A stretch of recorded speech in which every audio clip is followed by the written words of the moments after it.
कि यदि आपने अभी तक मेरा YouTube चैनल सब्सक्राइब नहीं किया है तो इसे सब्सक्राइब करें, ज़्यादा से ज़्यादा लाइक करें और शेयर करें। ये वीडियो बहुत ही सिंपल लैंग्वेज और बहुत ही सिंपल एग्जांपल्स के साथ में बनाया है मैंने, और इसके साथ में ये इंग्लिश सीखने के लिए बहुत ही इजी रहता है कि सेंटेंस किस प्रकार से बनाए जाते हैं वो आप इजी से लर्न कर सकते हैं इसके अंदर। Let's start. सबसे पहले अफर्मेटिव सेंटेंसेस है वो कैसे बनाए जाते हैं, तो मैं अपने पहले वीडियोस के अंदर भी बता चुका हूं आपको कि जितने भी प्रोग्रेसिव टेंस है या कंटिन्यूस टेंस है उसके अंदर मेन वर्ब के रूप में हमेशा वर्ब की फर्स्ट फॉर्म के साथ में हम आईएनजी का यूज करते हैं। तो यहाँ पर भी ये प्रोग्रेसिव टेंस है, पास्ट प्रोग्रेसिव टेंस है, तो यहाँ पर भी हम वर्ब की फर्स्ट फॉर्म और उसके साथ में आईएनजी का यूज करेंगे। जैसे कि एग्जांपल मैंने बताया है यहाँ पर, जैसे वर्ब की फर्स्ट फॉर्म गो है और गो के साथ में हम आईएनजी ऐड करेंगे तो ये गोइंग हो जाएगा। इसी प्रकार से बहुत सारे वर्ड है, जितने भी वर्ब है उनकी फर्स्ट फॉर्म के साथ में हमें आईएनजी यूज करना है। जैसे रीड है तो रीड प्लस आईएनजी रीडिंग, जैसे जंप है तो jump plus I N G jumping, run plus I N G running. तो इस प्रकार से हम यहाँ पर मेन वर्ब का वो यूज करेंगे। अब सबसे पहले बात आती है कि जो अफर्मेटिव सेंटेंसेस है उनका सेंटेंस पैटर्न क्या होगा इसके अंदर, इस टेंस के अंदर, प्रोग्रेसिव टेंस के अंदर। तो सबसे पहले सब्जेक्ट लिखते हैं हम, सब्जेक्ट के बाद में ऑक्सिलरी वर्ब यूज करते हैं और ऑक्सिलरी वर्ब के बाद में मेन वर्ब की फर्स्ट फॉर्म और उसके साथ में आईएनजी ऐड करेंगे हम, और उसके बाद में ऑब्जेक्ट या रिमाइनिंग जो भी है वो हम लिखते हैं, और इस प्रकार से हमारा सेंटेंस है वो कंप्लीट होता है। तो यहाँ पर मेन ध्यान रखना है कि कौन से सब्जेक्ट के साथ में कौन सी ऑक्सिलरी वर्ब का यूज करना है हमें, क्योंकि ये तो जहाँ पर भी कंटिन्यू प्रोग्रेसिव टेंस आता है वहाँ पर मेन वर्ब के साथ में, मेन वर्ब की फर्स्ट फॉर्म के साथ में आईएनजी का यूज करना है हमें, ये फिक्स रहता है प्रोग्रेसिव टेंस के अंदर। लेकिन इन दो बातों का ध्यान रखना है कि सब्जेक्ट कौन सा यूज कर रहे हैं हम, और जब सब्जेक्ट यूज कर रहे हैं तो उसके साथ में ऑक्सिलरी वर्ब या हेल्पिंग वर्ब का यूज हमें करना है। तो कौन सी ऑक्सिलरी वर्ब या हेल्पिंग वर्ब यूज करनी है हमें, देखते हैं फर्स्ट रूल इसके अंदर। देखिए, if subject is he see it I. अब यहाँ पर एक बात थोड़ा ध्यान रखना है, जितने भी हमने पहले रूल्स पढ़े हैं उसके अंदर ही सी इट और सिंगुलर पढ़ा था, लेकिन ये प्रोग्रेसिव टेंस जो है, पास्ट प्रोग्रेसिव स्पेशली, इसके अंदर आई का हमें थोड़ा विशेष ध्यान रखना है।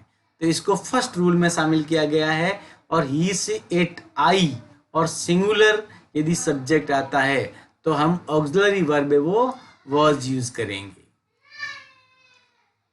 ठीक है, तो यहाँ पर ऑक्सिलरी वर्ब है सब्जेक्ट यदि ही सी इट आता है या आई या कोई भी सिंगुलर आएगा तो हम ऑक्सिलरी वर्ब है वो वाज यूज करेंगे, और उसके बाद में वर्ब की first form plus I N G use करेंगे। देख लेते हैं एग्जांपल्स यहाँ पर। जैसे सब्जेक्ट है ही आ रहा है तो ही के साथ में सब्जेक्ट ही ले लिया यहाँ पर हमने इस पैटर्न के अनुसार, और उसके बाद में हेल्पिंग वर्ब या ऑक्सिलरी वर्ब है वो हमें क्या लेनी है, वाज लेनी है।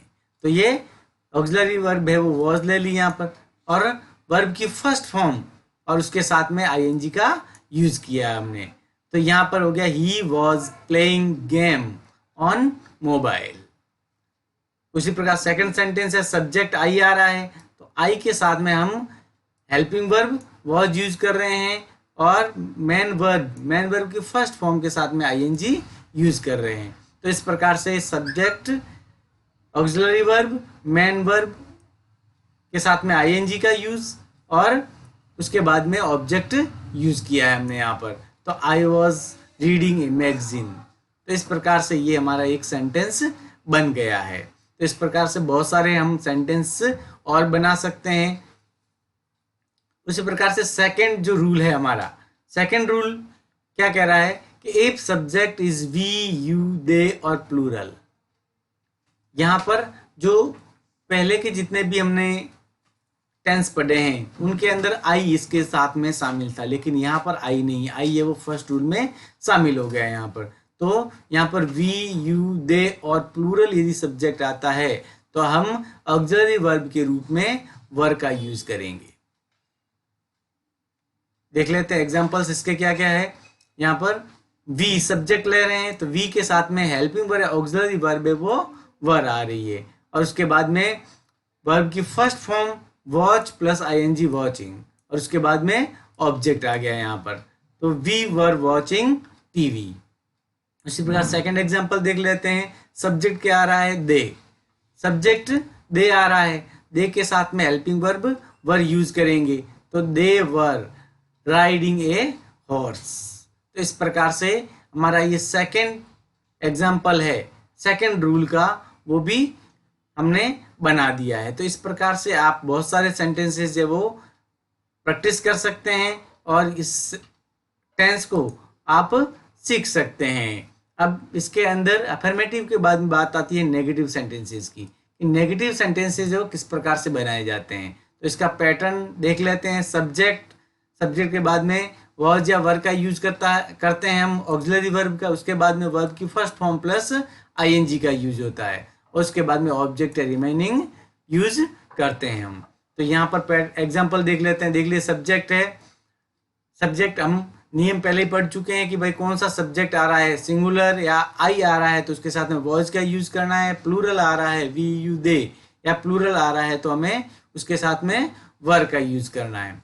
तो यहाँ पर आई सब्जेक्ट हो गया, उसके साथ में वॉज का यूज किया है हमने, और यहाँ पर हमें वर के बाद में यहाँ पर नॉट का यूज करना है, जो मैंने यहाँ पर लिखा नहीं है, यहाँ पर हमें नॉट लगाना है,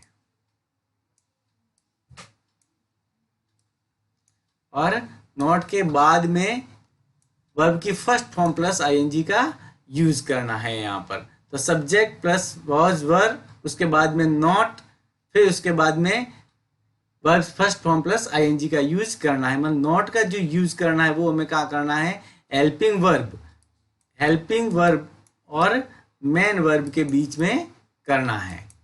हेल्पिंग वर्ब और मेन वर्ब जो दी हुई है उसके बीच में हमें नॉट का यूज करना है, इस बात को नहीं भूलना है हमें। तो यहाँ पर देख लीजिए एग्जाम्पल, यहाँ पर I was not reading a book, was आ गई, हेल्पिंग वर्ब ऑक्सिलरी वर्ब आ गई, उसके बाद में यहाँ पर नॉट का यूज किया है हमने, और उसके बाद में वर्ब की फर्स्ट फॉर्म प्लस आईएनजी का यूज किया है। मतलब नेगेटिव सेंटेंसेस कैसे बनाने हैं, सिर्फ हमें हेल्पिंग वर्ब वॉज वर्ब के बाद में नॉट का यूज करना है, और उसके बाद में वर्ब की फर्स्ट फॉर्म लिखनी है। सिंपल सी बात याद रखनी है कि हेल्पिंग वर्ब और मेन वर्ब जो है इसके बीच में हमें नॉट लगाना है। हेल्पिंग वर्ब और मेन वर्ब इन दोनों के बीच में यहाँ पर हमें नॉट का यूज करना है। तो उसी प्रकार से यहाँ पे the bike was not running at full speed, तो द बाइक सब्जेक्ट हो गया, यहाँ पर हेल्पिंग वर्ब आ गई वॉज, और रनिंग है वो मेन वर्ब आ गई। तो हेल्पिंग वर्ब और मेन वर्ब के बीच में हमने नॉट का यूज किया है। तो इस प्रकार से ये नेगेटिव सेंटेंस बन गया है। उसके बाद में they were not going to jail, they subject हो गया, सब्जेक्ट के साथ में यहाँ पर वर का यूज हुआ है, और जो मेन वर्ब दी हुई है प्लस आईएनजी फॉर्म दी हुई है उसके पहले और हेल्पिंग वर्ब के बाद, मतलब इन दोनों के बीच में हेल्पिंग वर्ब और मेन वर्ब के बीच में हमने नॉट का यूज किया है। इस प्रकार से ये तीनों सेंटेंसेस है वो नेगेटिव में कन्वर्ट हो गए हैं, नेगेटिव के सेंटेंसेस बन गए हैं। उसके बाद में बात आती है इंटरोगेटिव सेंटेंसेस की। वैसे हम पढ़ते आ रहे हैं इंटरोगेटिव सेंटेंसेस के अंदर किस प्रकार से सेंटेंस बनाने हैं हमें। सबसे पहले वो ऑक्सिलरी वर्ब का यूज करना है, उसके बाद सब्जेक्ट, उसके बाद में वर्ब की फर्स्ट फॉर्म प्लस आईएनजी, और उसके बाद ऑब्जेक्ट रिमेनिंग लिखना है, उसके बाद में क्वेश्चन मार्क वो लगाना है हमें। तो यहाँ से अफर्मेटिव सेंटेंसेस से ऑक्सिलरी वर्ब सब्जेक्ट से जैसे पहले रखते हैं तो वो इंटरोगेटिव में चेंज हो जाता है, रिटोरिकल क्वेश्चन बन जाता है, और अंत में हम क्वेश्चन मार्क लगाते हैं। तो एग्जांपल देख लेते हैं हम इसके। यहाँ पर सबसे पहले ऑक्सिलरी वर्ब लिखा है, यहाँ पर हमने ऑक्सिलरी वर्ब वॉज और वर यूज हो रही है इस प्रोग्रेसिव टेंस के अंदर, पास्ट प्रोग्रेसिव में। वॉज वर आगे ले लिया, उसके बाद में सब्जेक्ट, सब्जेक्ट के बाद में यहाँ पर मेन वर्ब के साथ में आईएनजी का यूज किया है, और उसके बाद में यहाँ पर प्लेस के लिए टू जयपुर यस्टरडे, यहाँ पर टाइम दिया हुआ है, टाइम क्लोज लगाया हुआ साथ में, यहाँ पर was he going to Jaipur yesterday. तो इस प्रकार से हमारा इक्वेशन बन गया है। वॉज आई टेलिंग ए लाई, तो यहाँ पर हेल्पिंग वर्ब, उसके बाद में सब्जेक्ट, और सब्जेक्ट के बाद में मेन वर्ब प्लस आईएनजी, और उसके बाद में एल आई। तो इस प्रकार से हमारा ये रिटोरिकल क्वेश्चन बन गया है, और अंत में हमने क्वेश्चन मार्क लगा लिया है। तो इस प्रकार से हेल्पिंग वर्ब को आगे ला करके, सब्जेक्ट से पहले ला करके हम सेंटेंस को रिटोरिकल क्वेश्चन में, इंटरोगेटिव में चेंज कर सकते हैं। और WH वर्ड है, इनके आगे जोड़ेंगे हम, तो ये WH टाइप के क्वेश्चन है वो भी बन जाएंगे। अब बात आती है कि इस टेंस का हम यूज कहाँ करते हैं। तो यहाँ पर पहले बताया मैंने, to express temporary action in the past.